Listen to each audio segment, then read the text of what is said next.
America is a country that was founded for the purpose of allowing Christians to do their duty before God and not to have their consciences ruled by the doctrines and commandments of men. Reese Fund exists in order to see the 10 Commandments properly applied, not just as a plaque on the wall, but to actually be used in business as though they're commandments from God that we're supposed to obey. Our goal is to find businesses and to buy them and to build them up. We want to find manufacturing businesses and use them to make sure that we can maintain our capacity to do things here. Reese Fund, Christian capital, boldly deployed.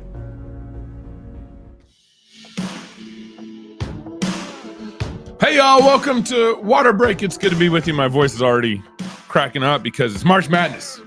It's March Madness. I bet Dr. Cam has March Madness on his TV screen behind him somewhere. Just like me. Oh my gosh. Just like me. You guys have no idea what March means in this family. It's the best sporting month of the year. He made me fill out a bracket on our honeymoon. It's a true story because we got married during March Madness. I literally filled out a bracket. She did a great job. Oregon. She did a great job. Yeah. I think her bracket still beats mine. Every year it still beats mine. Our kids love it. And then Annie was able to finish it this morning, an hour before game started. I do it for you. I don't have time for this, and I don't care. And We actually have a bunch of listeners who are in our bracket. Wonderful. Because I sent out the bracket and I said, hey, well, you want to join our bracket? Wow. There you go. The Wrench family bracket. You guys, the Wrench. Yeah. Well, hey, thank you for joining Water Break. We got Dr. Cam coming on the show today. He came on about 2 months ago. Very excited to have him back on. Yes, so to talk more. My wife can't stop talking this stuff, so whenever she gets an expert like Dr. Cam, she just want to talk for like 3 hours with him. Yeah, I wish we could do this like Rogan style. Who does the longest? Peter Attia? Rogan's pretty good. 3-4 hours is what I would like, but I know you can't.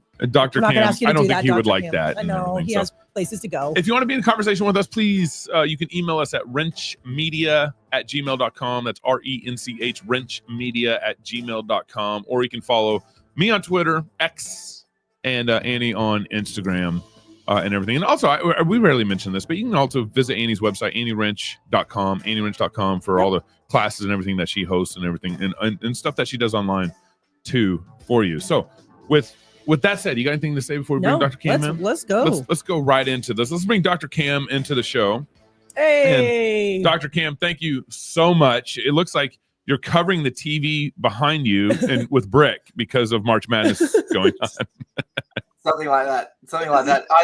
I want to know what is the full extent of March Madness, because it's not like we've got September. All the grand finals happen in September for us. Oh, that's their thing. He's living in a different world. So March Madness is the college championship tournament of the year. 68 teams play during the month of March, and it boils down to the last 2 teams for the championship game. So March Madness. So today there's literally 16 college games on today. Tomorrow there'll be another 16. Saturday will be another 16. Sunday will be another 16. That's the 64. And then next week you'll have the Sweet 16, Elite 8, and then the following week you'll have the Final 4 and the Final 2 and everything. So is this football or basketball or basketball? Basketball. Yeah, basketball. Yeah. Right. Okay, got it.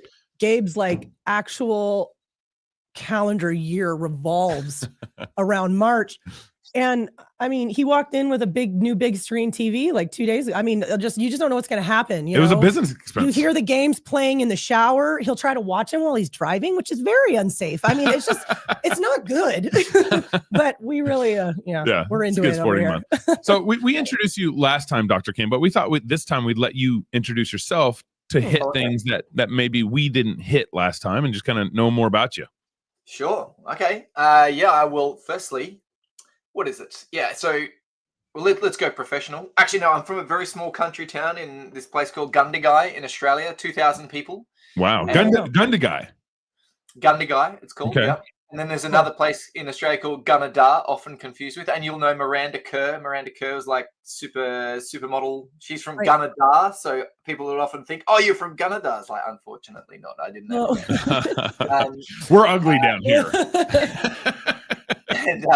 And my dad is a dentist, and my mum is she actually ran a healing center in my town of 2,000 people, which is a very weird thing to do in a town of 2,000 people. She was known throughout the town as the Pink Witch. And my. Amazing. That was actually my dad that came up with that and spread it throughout the town. I got a great joke for you, oh honey. my gosh, yeah, wow. So then I got really interested in sports. So I thought exercise and sports science is definitely what I've got to do, because I had the most sports in the title, exercise and sports. Right. I third year I got really passionate about diabetes, which was totally distant to sport. Yeah. And I thought, why aren't we all exercising to reverse this diabetes thing? It's crazy. So I started getting really interested in chronic disease. I went on and studied dietetics and nutrition as a result of that, thinking I've got to understand this diabetes thing better, and learnt a lot when I did my dietetics. Got out, did some practice in hospital, and one of my things was every week I get to give a cardiac ward talk. So all the people have just come in for stents and bypasses and all of that sort of stuff. They get to sit down. I talk to them about their nutrition for 15 minutes. I'd turn this into like an hour 15 presentation, because I was just like, you will never come back here. You will prevent this forever. And so that made me think that maybe this isn't. I started a PhD in prevention of disease after that as well, in breast cancer and omega-3 and exercise, because I wanted to see, can we actually change the course. And then I was in private practice. I was doing my thing, trying to reverse people's diabetes, and some people weren't responding. And I was like, what the hell is going on? Why aren't people responding? And so I started looking into genetics. And the day that I started looking at genetics, I met the founder of now the most advanced epigenetics program on the planet, which is now where I've been working for the last 12 years, which is, how do we understand not just a person's genes, but how those genes have interacted with the environment, and what that then creates for their health and their psychology, and just the way that we orient with life. And so probably the biggest thing to finish this origin story is what I've now realized is that, and what I've learnt over my time, is how you are built is actually a signal to your purpose on the planet, if you want to look at it that way. And when you're in alignment with who you are, your health is good, your happiness is good, your relationships are good, life is good. If you aren't in alignment with your genetics and your phenotype, then things are harder. And so there's even at a very physical level, there's a signal to say, if you're in alignment with what your body needs, you'll live a happier life.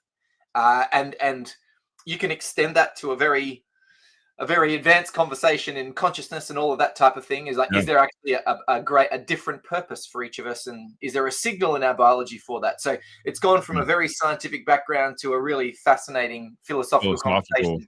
And it really makes it a very powerful conversation as well. Do you have wife and kids? I've got I have a mother of my children and two kids. Yeah. So how old are your kids? 10 and 4. Okay. Yeah. Ours are 14, 12, and 10. So we're just a little ahead of you. But it gets funner. Oh yeah, that's awesome. That's so cool. So good. And it's amazing watching their little purposes grow and develop over time as well. Yeah. And just how different they are. Have you already tested their genes and lined them up with the purpose of their universe and all, For real, yes. So we can profile kids from 2 years, and we do a whole lot of this stuff with schools. Wow. So I know that my son, so I'm a crusader. I'm a very structured, goal-oriented thinker, and everything's got to have a purpose. And whereas he's a connector, and connectors are social and zero purpose. All he wants to do is have fun. And that was a real clash for my brain. Whereas my younger son, he's a little guardian, and he's all about everyone just hanging out, but he's much more independent, loves getting his hands on things, and just seeing the really vast differences in 2 very social kids. It's been absolutely fascinating. But then to support them to just be themselves, that's easily the most rewarding thing as a parent. That's for sure. How do you we're going to get into the real interview here in a second, but you just made me think of a question. You're good. How do you because it makes sense. The testing makes sense. There's nothing wrong with putting your kids through a personality test or any any of that to kind of maybe know more about them than they can maybe express to you. That makes sense. How do you also maybe weigh that with like not being some sort of predeterminist in their life? Where it's like, well, this is you, and this is all you're, this is, the way you're going to be. Well, I think that's the most important thing, is that the measurement that we do assesses your capacity. not who you are. Yeah. And so we know that some people have a great capacity in running long distance, but they don't have to, and they may want to be an IT nerd and never run again. You know what I mean? So, but they have a capacity to do that, and so it also allows you to think, well, he has my oldest son has less capacity to do things completely by himself because his capacity to do things with others is so great, and his health, his whole stress state reduces when he feels connection. And so if I understand that, then I know that I've just got to give him a particular type of connection and not be my normal self and be a bit standoffish and introverted. So it's firstly strengths based. It's like, what are the strengths of this person? Secondly, what is the capacity that they have? And it also comes from this very important reality that we are all different, and we're not all going to be Usain Bolts. We're not all going to be sumo wrestlers. We're not all, and it's completely unrealistic. Like it's a great thing to say, hey, you can go and do whatever you want, like, of course, but do it in your strengths. You know, do it in a way that you feel more accomplished. And it's only when we get to adults, like it's very sensitive when we're with kids because we don't want to limit them. When we're with adults, all of the research is there. If you know your purpose, if you know your behavioral genetics, if you know your exercise genomics, if you know your nutrition genetics, if you know your natural strengths, and you live in alignment with those things, life, like your entire health improves. But and what we're saying is we know that about the kids now. So why would we wait until they're 30 to try and find themselves when we can actually assist them in understanding, hey, this is your little beautiful strength right now. Like we don't say, hey, you're no good at this. It's like, you're so great at connecting, buddy. And now my son, he's at this new school, and I say, hey mate, like, how's it feeling? Do you feel like you have to be like a different person than who you are? And he's like, nah. I go, mate, what are your strengths? He goes, I'm awesome at connecting, and I'm awesome at making it fun, and I'm awesome at this. I'm like, man, I never had that awareness as a kid. That's amazing. If I was to say, like, you know, you've got to be like me, it's like you've got to be focused and you've got to be structured and you've got to be all this sort of stuff. And it'd be like, but I'm just not very good at that stuff. And then all of a sudden there's this big insecurity when in fact it's like, mate, you're just awesome at being you. And there's a really great opportunity there. And we all get a little bit delicate around it because we can't tell the kids who they are. We're like, it's like we can definitely, but I tell you what, if you don't have this information, you try and tell the kids who they are, but it's with no knowledge of who they are. Like that's the thing. Like we all try and control our kids. So anyway, I'm getting fired up. But well, and that makes a lot of sense. Yeah, I mean, that's really great explanation. It is the parent's job to disciple their children, and you want to disciple them the best you know how with the information you have about your kids. So well, and the default for a lot of parents is just to treat them the way you would want to be treated, right? Or expect them to be like you. And that's a very human tendency. And I talk to frustrated parents all the time who are like, I don't get this. I don't understand my kid. I don't understand. Yeah. Exactly. And that frustration then becomes, like for the kid, this is what we're seeing now in psychology, and the psychologists that we work with, they'll be working with a 30, 40, 50-year-old person that said, who I was made my parents angry, so I just had to be a different person. Yeah. Like that's what a little 3-year-old is actually going through. Yeah. And when you think about it that way, you go, holy crap. Like, and everyone, exactly as you said, like everyone's looking, like how many parenting books are there out there? Yeah. So many. How great is it to have these like parenting influences that this is the way you've got to parent your child. Everyone goes, oh, thank God, because I finally have certainty in what I've got to do. But that strategy may not be effective for the next kid, you know. Right. So this is essential, I would say. Yeah. Oh, it's super cool. Go ahead, baby. All right. Well, this actually piggybacks off of what we were just talking about really well. So what we were hoping that we could do today with you, Cam, because last time we talked to you, we got a nice little masterclass in epigenetics. What does it mean? How does it work? Today, I would love it if you could maybe remind us and our audience what the 6 health types are, kind of where the concept of them come from scientifically, you know, embryological development and all that. And then could you just break them down for us? Because it's so interesting. And I just think our audience is going to find it so interesting. So like what kind of bodies you see, their personalities, nutrition, exercise, you know, just give a nice little synopsis, and then maybe touch on for each type where you see them individual, you know, specifically each type, where you see them struggle the most, especially when it comes to their health. If you want to touch on that too. Yeah, that would be great. That's where we want to go. Okay, awesome. Let's do it. So, well, the first thing that I want to start with is when we talk about these health types, it is purely for educational purposes. When we're talking about the individual, everyone's a combination of a number of different health types, but they have a primary. And so you might be sitting there going, oh, I can see myself in 5 of these health types. It's like, that's cool. You will have a primary health type, but you will also have secondaries and tertiaries and sometimes quaternaries, which mean that you'll be a real combination of everything. That's the individual nuance. But it's too difficult to talk about all of the individual nuance. So we talk about the 6 types just so that people can understand that we're different. I always like to say that because people walk away from these personality profiling things, which is, normally the world it's associated with, and go, oh, you can't summarize people into 6 people. And we are definitely not trying to do that. But we want people to understand that people are different. So I'll just start with that frame as always. So how it happens is you've got your first few cells that are being created in the womb, and once you get to about 64 cells, it turns into this thing called a gastrula, and this is the embryo, I should say, when you're in the womb, and it turns into a thing with 3 layers, and the 3 layers are developing different organs, and I think we discussed this a little bit last time as well. We did. We touched on it. Yeah. Yeah, great. So it's like the chair factory. You've got like the skeleton essentially, and the muscles, and the fat tissues, and the adrenal glands, and the heart in one layer, and that's like let's say like the wood that goes into the chair, right?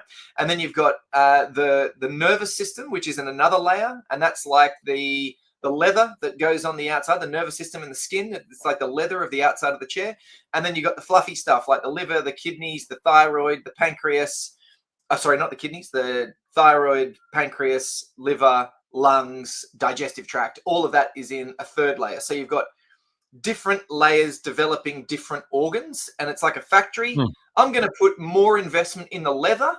So I'm going to have really top quality leather, which means I'm not going to have as much growth or as much quality in the other layers, if that makes sense. And so what that means, like we say, hey, we're going to choose the nervous system and the skin to have more dominance in the development. And that's a genetic trigger that occurs. And what happens is the gene turns on, we start developing the nervous system and the skin more. And as a result, the muscle and bones don't develop as much. And the digestive organs don't develop as much. And of course, you still have fully formed organs, but it's not with not as much dominance, and you've got a lot more nervous activity going on. And so what that ends up with, and I'm just trying to paint the journey, if you've got a lot of dominance in your nervous system and your skin, you're going to be really good at sensing the whole world, like picking up on sensations and thinking really intensely. And you're going to have less muscle. And you're going to have a weaker digestion. And we call this person the sensor. The sensor is a very delicate, think ultra marathon runner, think high jumper, think those 3,000 meter long limbed, skinny boned individuals. They've got very little muscle. They've got bone that is less bone, actually. They've got less fat. But they've got a brain and a nervous system that is just going a million miles an hour all of the time, right? And they're good at endurance. So this is the sensor. The sensor is they've got a dominance in their nervous system, and as a result, they have physical sensitivity to everything. They need to be constantly alert because they don't have the strength to fight. And I say that in the kindest of ways. Like if we put a sumo wrestler next to a sensor, you'd be like, well, it's not even a match. So, right. So what have we got to do? We've got to give this person the tools that makes them very powerful. And that is, I can process and analyze and plan and think of the future really, really well so that I can keep myself out of trouble. So the sensor is a more delicate, logical, very, very fast thinker, but they have less physical strength. They get very, very cold very easily because they don't have much muscle. They don't have much fat to keep them warm. And so you'll see them, they are like fine, delicate individuals. Think like there's a whole lot of supermodels that fit this mold because they're just naturally smaller bodies. And what we know is like they're the type of person that's wearing 7 scarves in summer if the air conditioning got turned on for the last 5 minutes. Yeah. And Hey, Dr. Kim, I got 2 questions here that you made me think of. One was, are you arguing as the baby develops in the mommy's belly that it's kind of like a fixed pie in the sense that, you know, the dominating focus is on the skin, or the dominating focus is in the liver, the dominating is, so where it's just a fixed pie where it's only going to use more energy over here to develop this and take away from over here to do that. Is that kind of what you're saying? Essentially, when you activate the ectoderm, which is the nervous system in the skin layer, it deactivates or downregulates, in genetic terms, the mesodermic layer, which is the muscle, the kidneys. So you actually get one layer growing instead of the other. And so what that means is you've got a sensor that's got this very powerful nervous system, because this growth then has a trajectory for the rest of their life. Because what happens in the womb stays till the tomb, which is very interesting. And so what we actually see is that these people produce less cortisol. Cortisol is a coping hormone that allows you to cope with stress. And so they use their cortisol very quickly because their kidneys don't produce as much, or their adrenal glands. And that makes them very fatigued very quickly. Whereas somebody else can produce lots of cortisol all day long and they don't get that same fatigue because they've got the robustness in that organ, for example. But the adrenal gland is being developed in the layer that gets downregulated. Okay. That's interesting. So yes, it's essentially, there's a fixed part of the pie, but it's an average growth over time, essentially. So follow-up question then, is there anybody who maybe is kind of like evenly developed in the womb? I mean, I feel pretty even. Yeah, well, you're not. You're looking at him. Dr. Cam's like, you're not. You're just not. It's perfection. Well, the Ayurvedics call this the tridosha, and there are people that sit closer to the middle. And in fact, in our model, it's a spiraling 3-dimensional cone, like a splattergraph. Over time. That's helpful. So yes, you'll have people that reside in the middle. So yes. Anyway, yes, that happens. But for the purposes of this conversation, and that's exactly why I frame it with no one's just one health type. Like everyone's a combination. So what this means, and I'll just sort of get into my normal run of the health types now. There's this thing that happens in embryology that determines how we develop the nervous system, the skin. We have a sensor who's highly active in their brain. They get told the whole time, stop thinking so much, stop being so busy in your brain. They're like, well, how can I do that? This is how I actually process the world. So they are constantly looking for more information and more data. If I've got more information, I can have more certainty about my future. I now feel safer. And they're also looking for physical safety as well. They like someone like a big, strong man, because that provides a lot of physical security for their body. And they actually, we know that female sensors have this amazing relationship with their father because they provide that physical protection for them. So they have this nervous system that is going nuts, or that is very fast. I shouldn't say going nuts. And their digestive system is a little bit weaker. So they often have a sore stomach, very active mind. And they are constantly searching for warmth, that external warmth. They're constantly searching for more information so that they can create better rules that creates more certainty, which means they're going to be safer. So everything's about rules and logic. So they're very good at following the rules. And then once they feel safe, they are incredibly intuitive. They're like an antenna wire for intuition, and they can download incredible things, poetry, and all of that kind of, all of that cool creative stuff. Yeah. They're just like an antenna wire for signals from the universe when they're calm, though. But if they're very stressed, then they sit in that logical, I've got to focus on the future. I've got to create safety for myself. So we actually know that they need calm, dim, quiet environments to feel great, because then their nervous system dials down. We know that they need a nice warm place. We know that they need well-digested, like pre-digested food, like minced foods and warm foods. And this keeps them warm and also makes it easier on their digestive system. And their exercise is like mind-body connection, because they're often up in their mind the whole time. They need to bring themselves down into their body to ground. Think of them like a helium balloon. It's like they want to float up into their consciousness and just be thinking the whole time.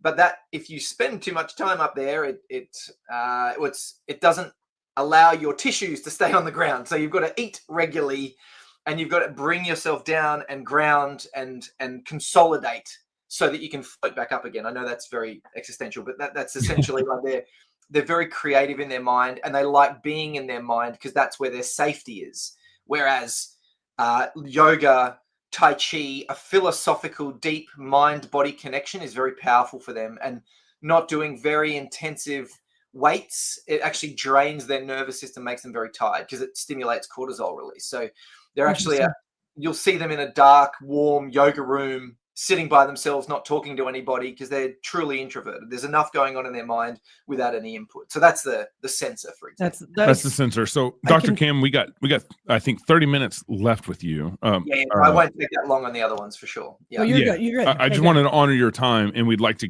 get through each one and everything. Yeah, no, of course. Perfect. No, I like to set the scene, and then we'll get faster. That's cool. I know, you're doing great. So the opposite to that is, so on the other side of the health type circle is the connector. And the connectors are like, think of the first 5 minutes of the Lego movie. It's how to have fun, fit in, and be liked, and everything is awesome as long as we're part of a team. Like that is little square people. Exactly. They are square in structure. Everything is about being part of a team, but also fascinatingly, it's about being special. Like, and the main character is the special. Like literally, they've like called this connector thing. We've been doing this. Fascinating. Anyway, so this is a hyper social individual. They develop with like a bigger chest. Like the way that they develop is through their mesodermic tissues, which is heart, blood vessels. They end up with a bigger chest. They're shorter. They're highly social and very sensitive to oxytocin. Oxytocin is a social connection hormone. And they also have a very powerful visual cortex, which means, oxytocin is all about how can I form more trust and connection with everybody in my life? How can I create this sense of we're in this together? And so what they do is they use their visual cortex, their eyes, to look at your face, and there's a particular oxytocin gene that relates to, they can predict your emotions from your face. So they can look at your face and predict your emotions better than other people. Now, if they can do that, then they can match your emotional state. And that's what creates trust. And then they get their oxytocin, and then they feel calm. Their blood pressure goes down, and they're naturally hypertensive. They're naturally got more blood pressure because they're on and up all of the time with energy. Because if they're on and up, it makes it more exciting for people to hang around them. So they have huge feelings. They have all of these feelings, but they have to verbalize them in order to clear them. And they need to verbalize them with somebody. So, and the whole idea of that is I have to tell you everything that's on my mind, and I want that to be received with acceptance, because then we get oxytocin, and then I feel trust, and then I get a nice sensation, and then I can connect more deeply. So they're constantly chasing oxytocin connection like water, and they can either go out and do little raindrops and try and get satisfied by lots of little connections, or they can come home to we like to think of them like a puppy. It's like, it's like I've got my owner who I can shit on the floor essentially, and they still love me. You know what I mean? It's like, I can just be myself, and I'll be accepted, and I'll be loved, and I'll be fed. And then I can go and play with the whole neighborhood, and then I can come back home again. And my dad's a connector actually. And him and mom have got a great relationship, and they've got a solid relationship at home. And then he goes around and socializes with the entire town, and then comes back home.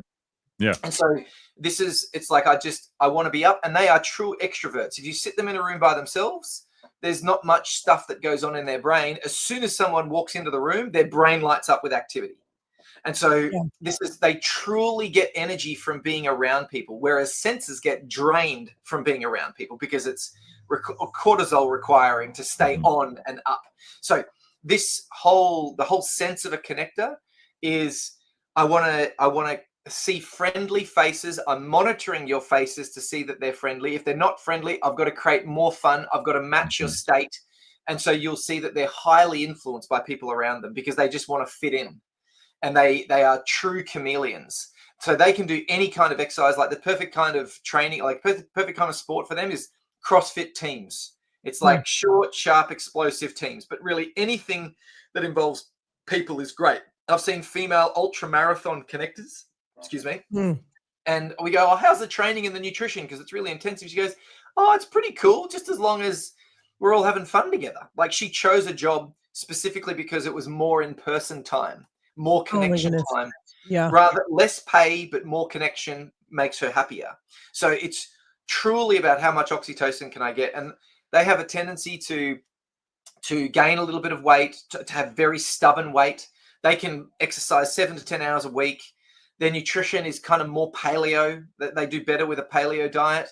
But really everything is about, can I genuinely connect with the people in my life in a deep way? Do I have my best friends that just accept me wholly for who I am? And without that, it's like a stray dog. You know, they lose their hair, they look scattered. And I've met many connectors in my time that have not had that very special person in their life. And there's an incredible amount of anxiety because the true oxytocin lowers their stress, whereas a sensor just doesn't have that requirement. And they can actually spend all of their time by themselves. And their parents are often saying, all they want to do is just stay in their room by themselves and do nothing. So very, very, very different. And so I guess I want you to see just the opposites of that. You've got true introvert, true extrovert. One is developing or calming down with more people. The other one is calming down with less people and warmth, you know?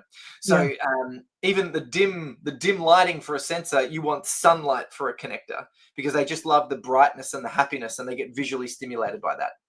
So how's that going so far? Any questions so far?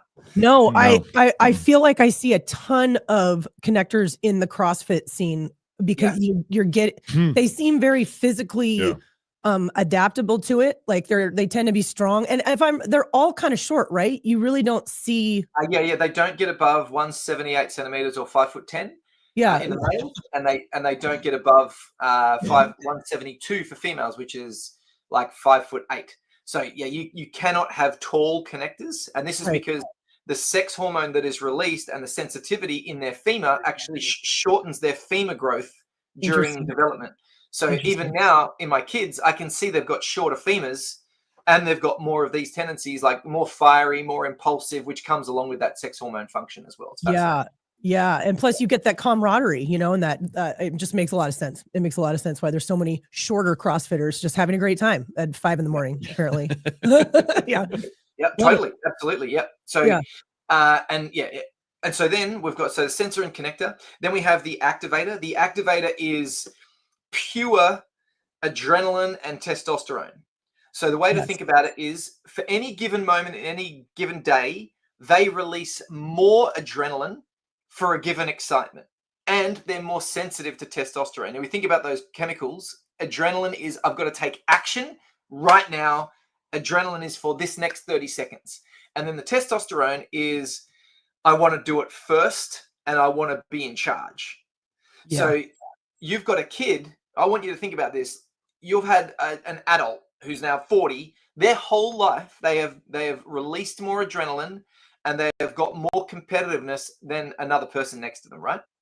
So what does that mean? Any given competition, they just jump into it. I'm into it. I'm action, you know? And so the way that we feel, they're like the Energizer bunnies of like, they're highly competent, very, very focused in short bursts, but everything is an adrenaline life. And that is, I'm on and then I'm off. I'm on and then I'm off. I'm on, then I'm off.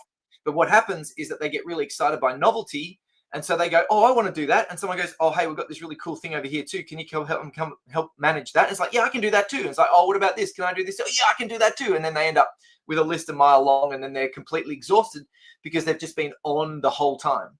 Right. So these are like, think of the typical gymnast. Yeah. And think of a cat.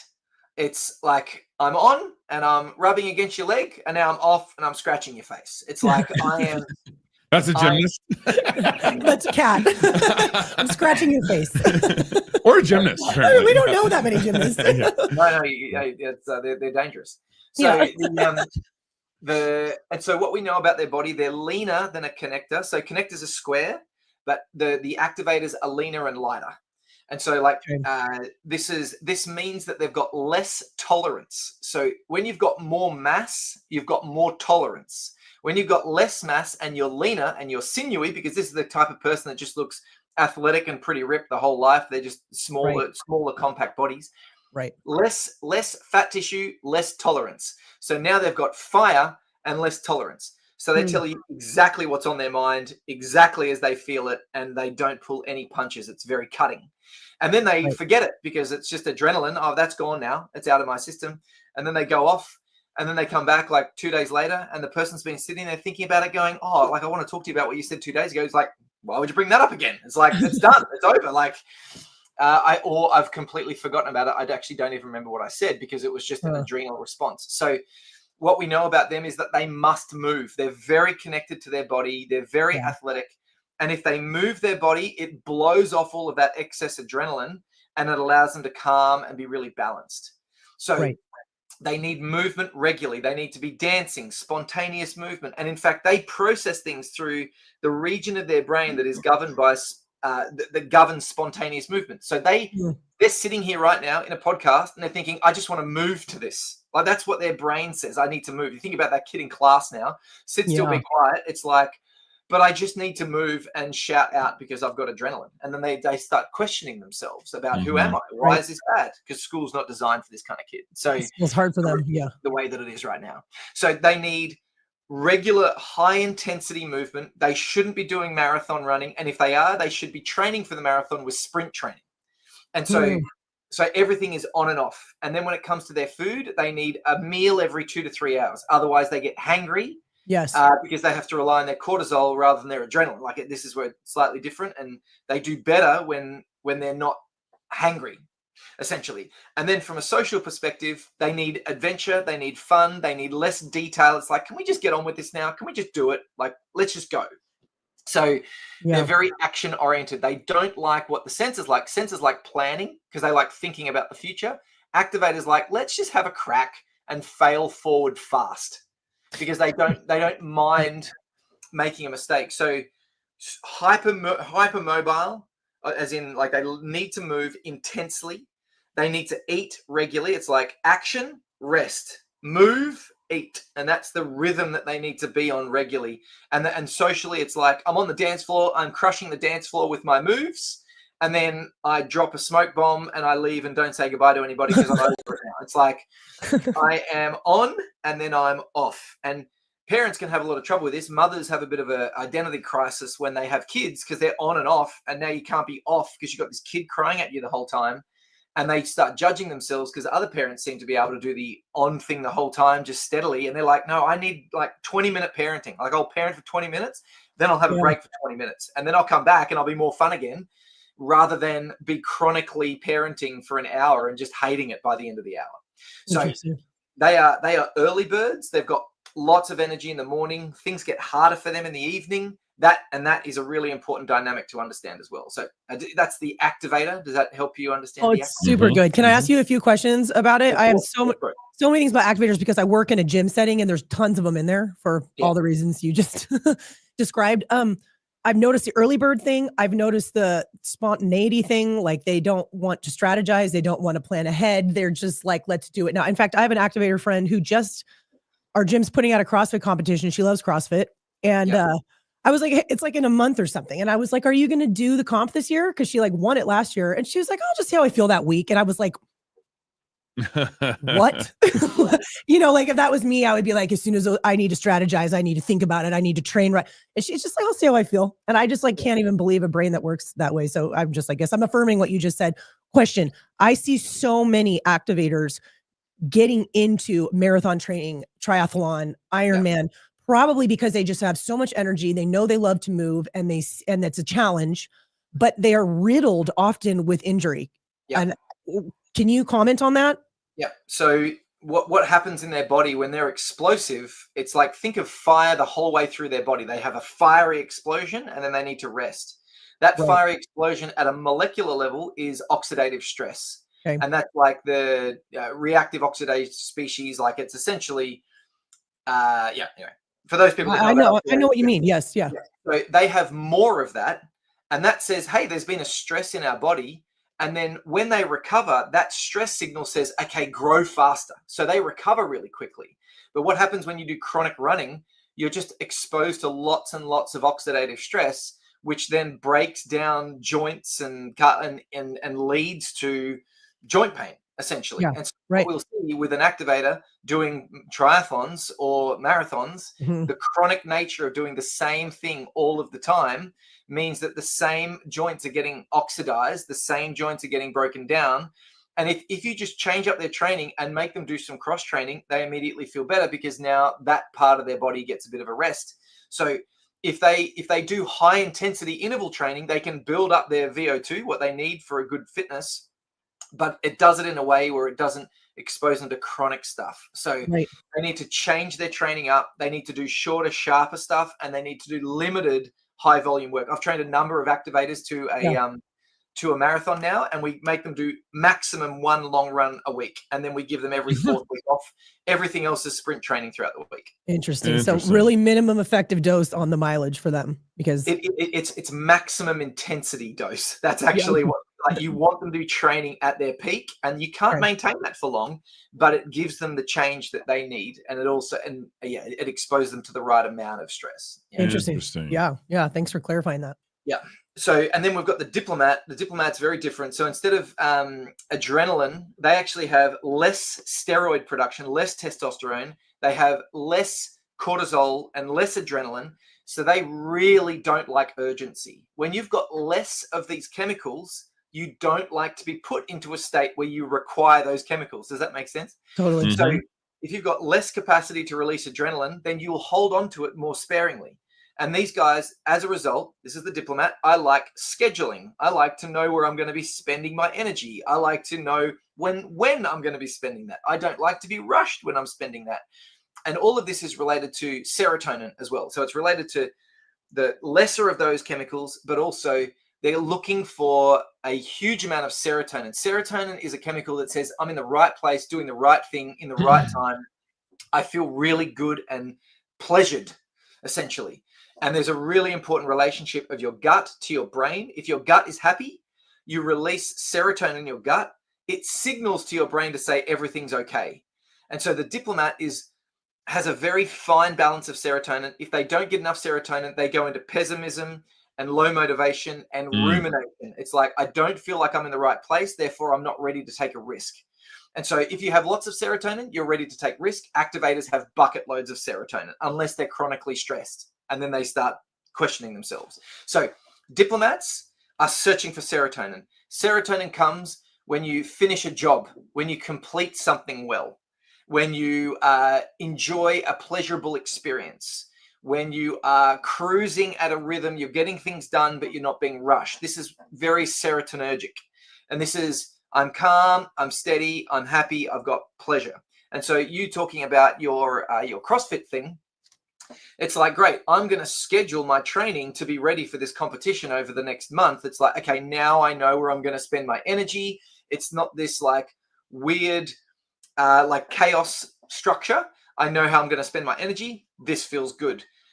And this is what happens when you've got somebody who just wants to complete things. They just want time to complete them. If you come in and say, hey, let's do this spontaneous thing and change your schedule without any warning, this is when their adrenaline comes up, their cortisol comes up, and they feel very not themselves. It's like, now I'm highly strung.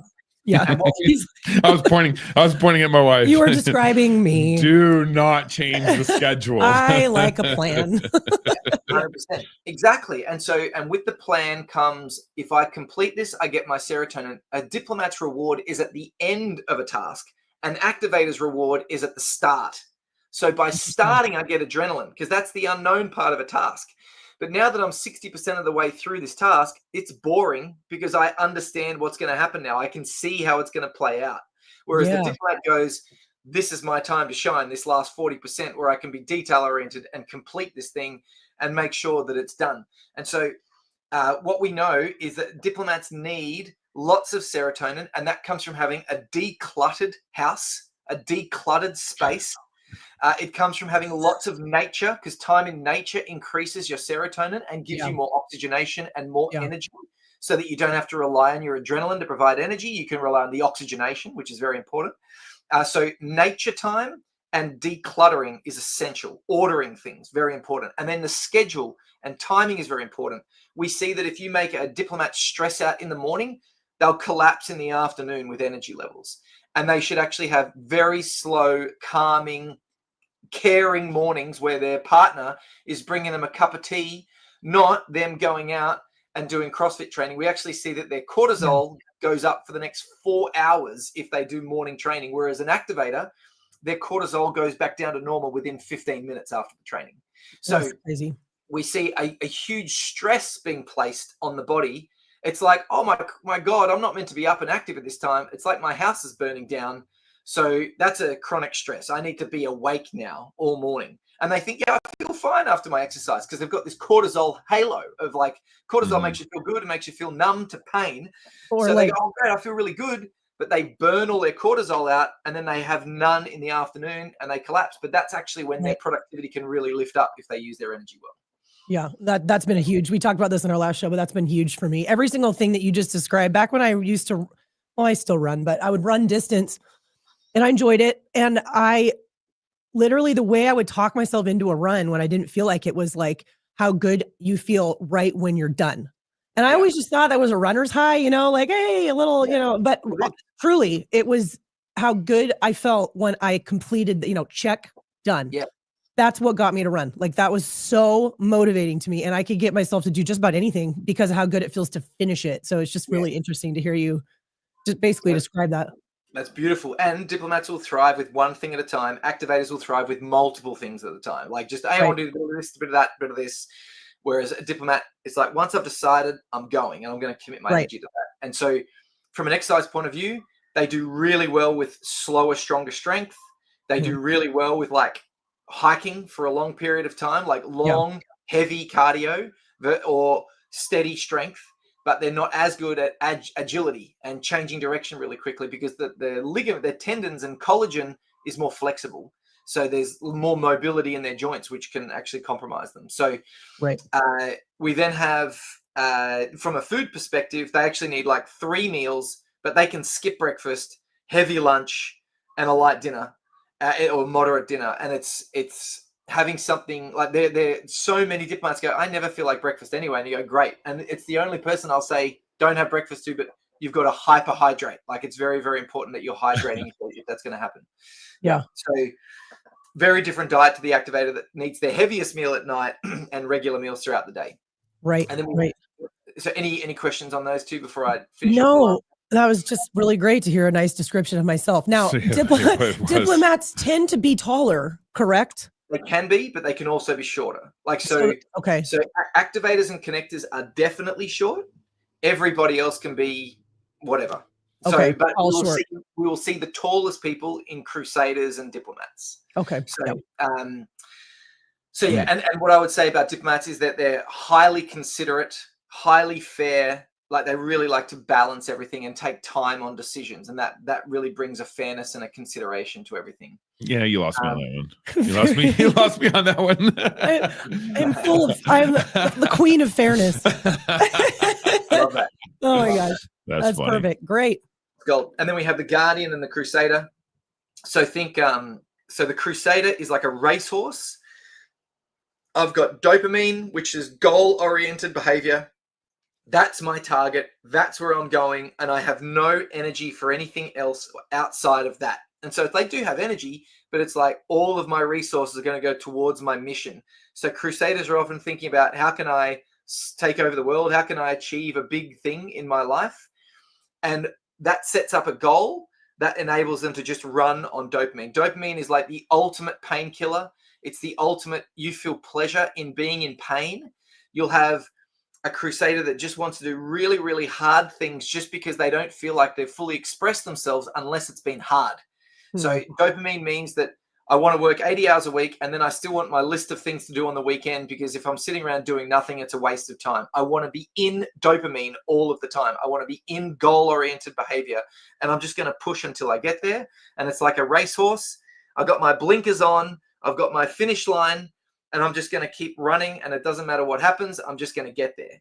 So as a result, you end up with a brain that really wants to gather as much knowledge as it can, to be the expert, to be status. Like, I need to be the top of my knowledge here. I want to be able to teach people stuff. I don't have time to really talk about emotions at all, because everything's very logical, because they're very neural and muscular at the same time. So what happens to a crusader? Their brain's so active, it releases stress chemicals out into the body. Not a good thing or a bad thing, but it's just a thing.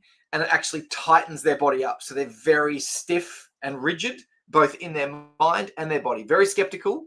They're like a typical doctor that you invite around for dinner. Very skeptical. It's like, oh, I haven't seen a paper on that, so I don't believe it type thing. They are very driven. They know what they know, and they just push forward. And they're like the typical triathlete. And everyone who's won a marathon or a triathlon ever has probably been a crusader. They've just got that. Like Usain Bolt is a crusader. Interestingly enough, he's a more explosive one, but anyone in 400 plus meters running is a crusader, because they've got a longer femur. They've got that endurance, like marathon endurance, with their mind and their body. So they need a mission. If they don't have a mission, their life is very listless. They need to have a place that allows them to be efficient. They need people around them that are autonomous and don't need lots of connection, so that they can just get on with their mission. Unless, of course, their mission is another person. And this is how they can socialize well, is that they can focus on other people's needs, which is a nice thing. Their exercise is like endurance and moderate to light weights, not really heavy. They do really well if they engage with yoga and stretching regularly, because it unwinds the stress that comes down from their mind. They need lots of carbohydrates in their diet to fuel their brain that's very, very active. So it's like the true athlete diet of like high carbs, endurance, with stretching, with a very clear focus. And that's very different to a guardian. That's the opposite. So prolactin and dopamine are on a swing. Prolactin is a nurturing chemical that makes you want to be generous and protective of other people, and very particularly of your clan. Whereas dopamine is, I'm protective of my mission. Whereas for guardians, the mission is my clan. Like, that's just, I'm here for my people. And they will give everything despite themselves. They've got a bigger, stronger body that has more tolerance to give. And this is what's so fascinating, is that in stress, they'll say, oh, if I'm stressed, my family must be stressed. I'm going to hold more weight so that when the famine comes, I can feed my kids and I won't have to eat. Like, they're highly protective. And any stress is essentially a signal that we're under threat and I need to conserve energy. So their stress response is to have cravings, is to slow down and be demotivated. But that response is actually to protect the family.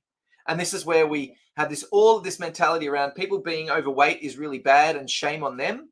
If you're a guardian, if you have a family that's in stress, if you're feeling disconnected from your family, your body will tell you to stop using so much energy. Your body will tell you to crave more foods. And then what happens? People go, oh, there's something wrong with you. And that adds more stress. And then they go into more of that compensation. Whereas, and all they want to do, their body biologically, even if they come across as selfish people, not many of them do, but biologically, all they want is to care for other people. And then they get this rejection from society, and that then adds to their disconnection. Yeah. And this is the massive obesity problem. One of the things, it's just, if we had a more connected community, and you go to Tonga, no one worries about people being overweight. It's like a sign of strength, because you can provide for your family. It's just in a Western culture, we have this massive problem with people being overweight. And so these individuals, they need to make sure that they look after their family first. That then calms their system down in the morning.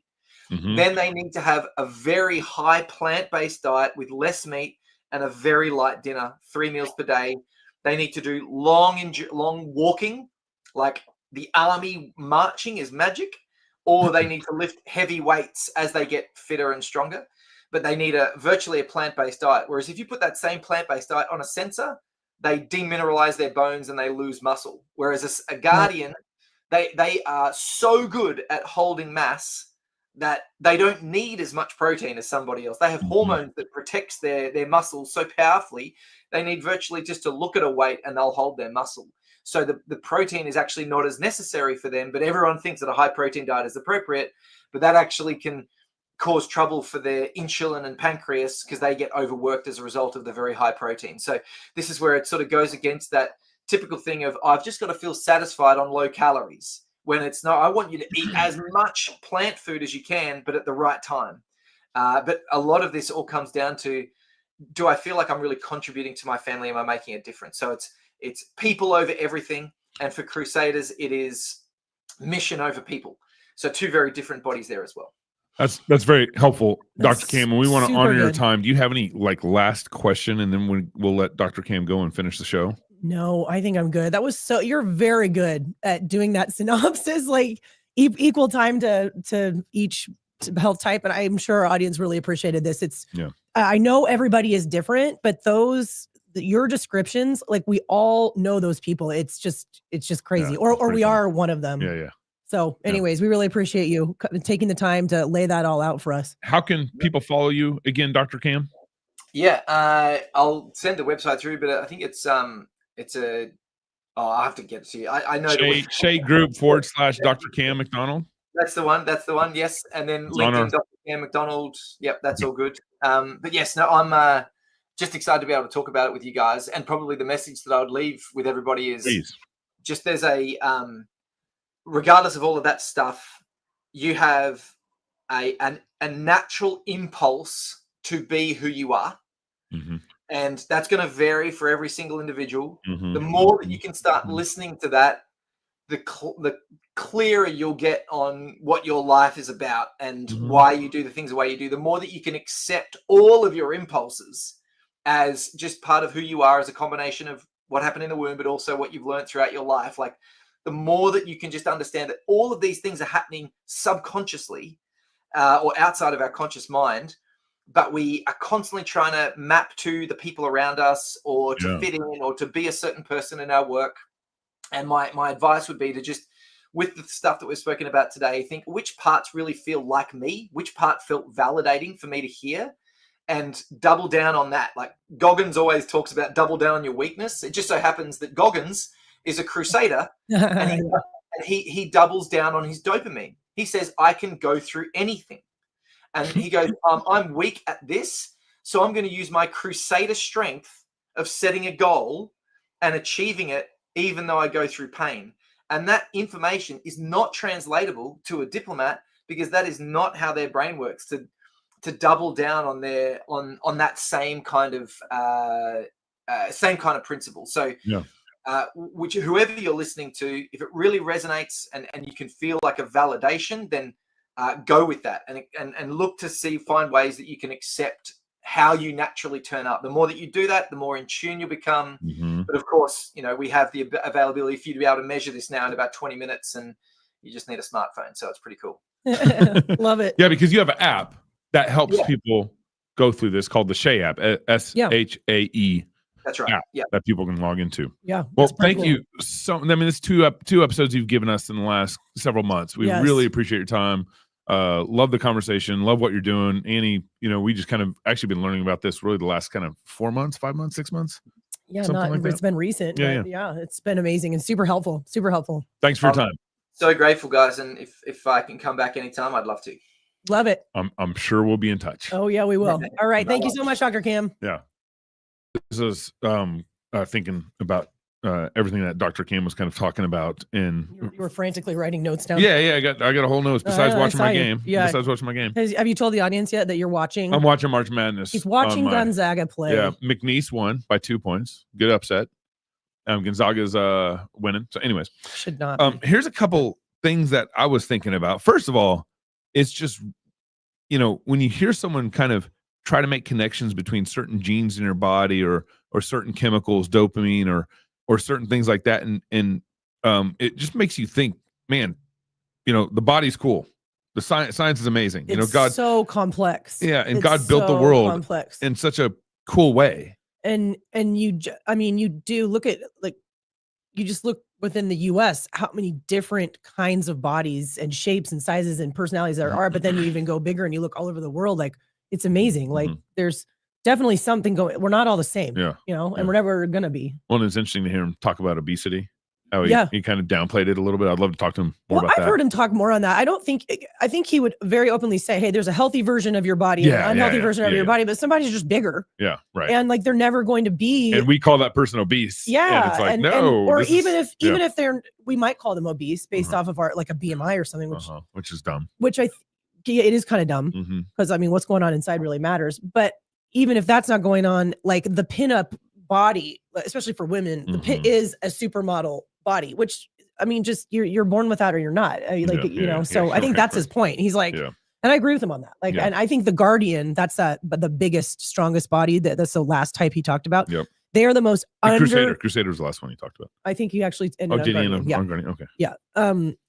That is in my because of what I do all these health and nutrition consults. Right. It's a ton of Guardians because number one, they're not born with the body type that apparently everybody is supposed to have. And number two are the classic like health recommendations right now: do early morning CrossFit or high intensity training and just keep pounding protein are like two of the worst things those bodies can do.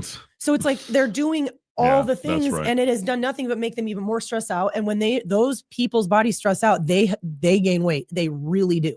And I've seen those bodies gain weight and hold on to weight while eating very, very little. So I just, I feel for, I don't know. It's just good information. So I hope it's really affirming for some people. The other thing, I wanted to kind of put this into kind of a biblical framework of what he's talking about. God he made us heart, soul, and mind. And so I have no problem with thinking through the various complexities of the body and how it might feed into your personality or it might feed into you to who you are, all those things.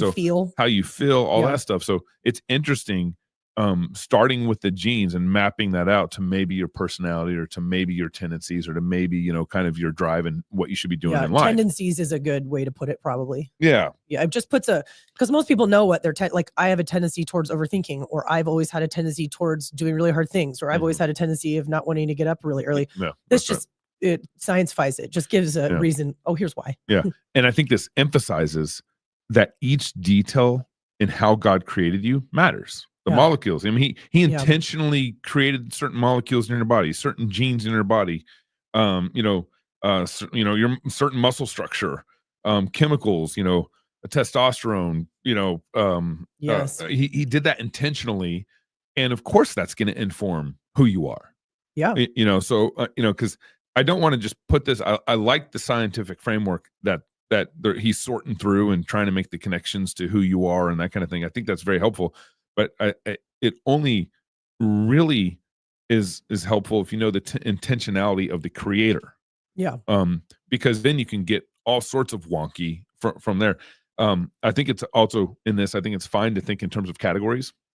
So he gave the activator. You have to. I mean, there's just no other way to teach it, like you kind of said. Yeah. The activator, the guardian, the diplomat, whatever those categories are. Yeah. Nothing wrong with thinking in terms of those categories. And kind of mapping connections, it was interesting when he was talking about the dopamine, kind of is for the person who's really focused, goal-oriented behavior, so he's even drawing a connection between dopamine to the kind of personality, kind of who you are as a person. And what it causes or allows your body to do. Yeah. Like, which it's true. Yeah. I mean, and where your strengths might be at. Yeah, totally. Yeah. It's interesting to know. It's helped me. It's helped me with clients. It's helped me with even understanding friends a little better. Yeah. Like, why can't what? Or your husband or whatever. Or just like somebody you're married to. I don't know. So it's just it's helpful tools for sure. And then my last thought here, no matter this is where, so he talked about natural impulse. I might even think of like maybe even also categorize it like as an instinct, natural impulse, maybe some instinct. Yeah. In there. I think that's how we meant it. Yeah. No matter, how God built you, dopamine, high testosterone, introvert, all that stuff. Yes. God still requires faithfulness. It's so true. And still requires, self-control. Yeah. Well, I mean, that's true of any metric or tool that it's personality to this thing, genetic, whatever. you don't get to be a jerk and be like, well, I'm an introvert or a glutton because you're like, well, my body just kind of is bigger. Like you still need to obey God. That's right. Above all. Right. And that's true for anything, you know, and so you have to keep those. That's right. In the right order. And we said this last time on the show, because you kind of have been going through this, you know, kind of health research with your own, I don't know, we call it issues, your own health, your own health. Yes. Over probably 4 years or something. Yeah. And really, honestly, we should probably do some more research earlier. We've told the story several times on Water Break, where, you know, Annie got married to me. She thought she was a extrovert. And then after 2 years of, year of marriage, you're like, I don't think I'm an extrovert because I can't hang with Gabe. I cannot hang with you. Well, I also think, that's true. And I also think, and I've heard Cam talk about this, that you grow into your whatever genetic proclivities are more and more as you get older. So, and I don't know why that is. He probably would have I didn't get to ask him that. And I don't know if it's just when you're young, you can just make yourself do anything. You can get away with not sleeping or eating crap or pretending to be an extrovert, thinking you're an extrovert, you know what I mean? But like, I feel like every year I've gotten older, that description that he just gave of a diplomat, I am that person. But if it was 10 years ago, I would have been like, I don't you would have fought the description a little bit. I would have thought I was a crusader because I was acting like one. But I'm not. And that's why I need more sleep than you. I'm not as extroverted as you are. And again, that doesn't mean you can't. I mean, like, we still have to, we got to be a good neighbor. We got to be a good friend. We need to be hospitable. We need to do all those things, but you need to lay your life down for your neighbor. Totally. But understanding that sort of thing actually energizes you. Whereas that sort of thing does drain me. And it has really been helpful to just know that so that I can be as healthy as possible and do the best job possible, you know, and that's really, I don't know. So we learned that, but I feel like every year I've gotten older, I've become that, that person. Well, and I think, you know, recently we said again, like, I think it was when we had Dr. Kim on, maybe we wouldn't say it then, but we've talked about this on a previous show where you kind of been going through this process, and they said, you know, hey, this kind of person shouldn't be working out early in the morning. Right. You know, this kind of person shouldn't be doing high stress in the morning. Maybe in the afternoon, it might actually work well for them. Yep. And so you just made that simple change 2 months ago or something. I don't know. It was real recent. That's all I did. And it, like, I've told you guys this, like, it was, I can't control all the stresses in my life. Again, I'm not going to take this and like become a terrible mother who refuses to take her kids. Yeah, right. I don't have stress in the morning. But you change what you can. That's right. So I moved my sprints, my weekly sprints, and my VO2 work, which are both very high intensity, from like 9 a.m. to like 2 p.m. And it just exploded my energy at night. Exploded it. And I was kind of skeptical. I was kind of like, okay. And, you know, also with my personality, I don't like change. You know, I have my schedule. I don't like to change it. So I wasn't very excited about it. But anytime I can, I'm going to keep that up because it's just been a crazy difference. And energy has always been a struggle for me. Always. Especially in the evening. And I just wonder if so much of that has just been really high stress mornings for so many years. I mean, it was hilarious, y'all. When she made that change, I even noticed the energy. I know. In the evening. Like, I said this on the last time we talked about this on the show, where one night Annie was like vacuuming the floor at like 9 o'clock at night. Usually she's in bed by then. Or I'm like wishing I'm hoping I could be in bed by then. Yeah. I'm like, I don't think I was like, is there something wrong? Is there something, do we have people coming over? I was are like, you on drugs? Why are you vacuuming at night right now? I've never seen you do this. Isn't that funny? And I never my whole life would have described myself as a night owl, and I still probably wouldn't, but like I've been tired my whole life, but I've been getting up early at 5 and doing intense things my whole life. So if you are listening, you guys, and you find yourself maybe being along the diplomat or the guardian side of things, that means you tend to be on the taller side. You tend to be a little bit like, I don't know what the right word is. Diplomat, there's a huge range. You can be Dwayne "The Rock" Johnson all the way to like Nicole Kidman. There's like a lot of space because you have sensor over here, and I'm closer to sensor, which explains my brain. And then you're over here, you have guardian. So there's just like a kind of a spectrum if you're just looking at body types. But if you're bigger and taller, right? You are going to do better not doing really stressful things in the morning. And you should try it. Like there's a reason that 5 a.m. CrossFit every single day is not getting you to the physique that you want. Okay. Whereas the little activators and connectors, which he did a great job describing, they love it in the morning, and they actually do pretty well, and it just works for them. So anyways, any other closing thoughts? I don't think so. I mean, this was a long one. We talked for a while. 3 hours and 15 minutes or something like that. Totally Joe Rogan'd it. Yeah. Not 3 hours, hour and 15 minutes. Hubermaned it. Yeah, I know. No, that was great. He's so knowledgeable on that topic. It's just great to hear him talk. A couple things here for our listeners. I run a Christian business leaders network. Go to businessmakers.network, and we actually have some live summits coming up in Pennsylvania, Tennessee, and Washington. Love for you guys to sign up, join our Christian business leaders network, and join us even at the summits. So they're going to be Thursday night, Friday morning summits. Very excited about the CEOs that are going to be speaking there, subject matter experts, so forth like that.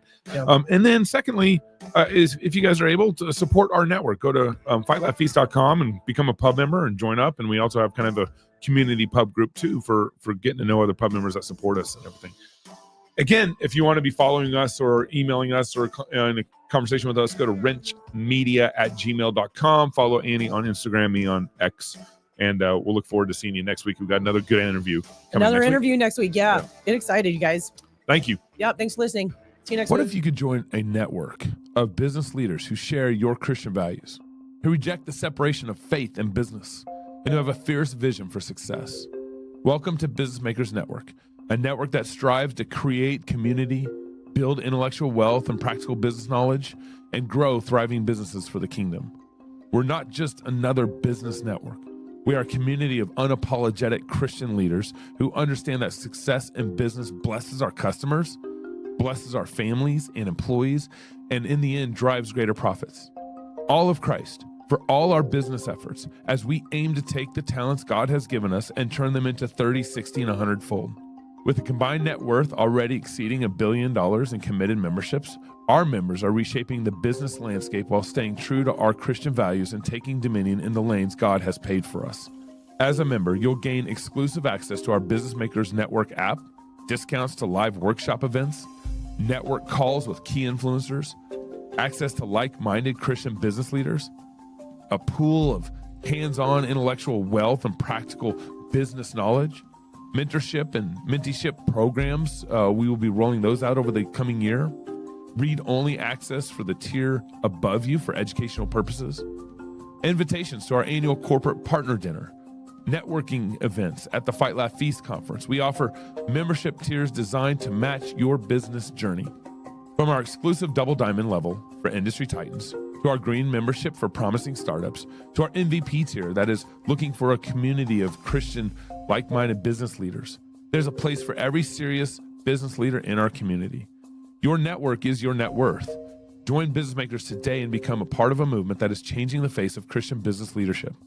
Visit our website now to secure your membership and step into a community where faith, business, and success align.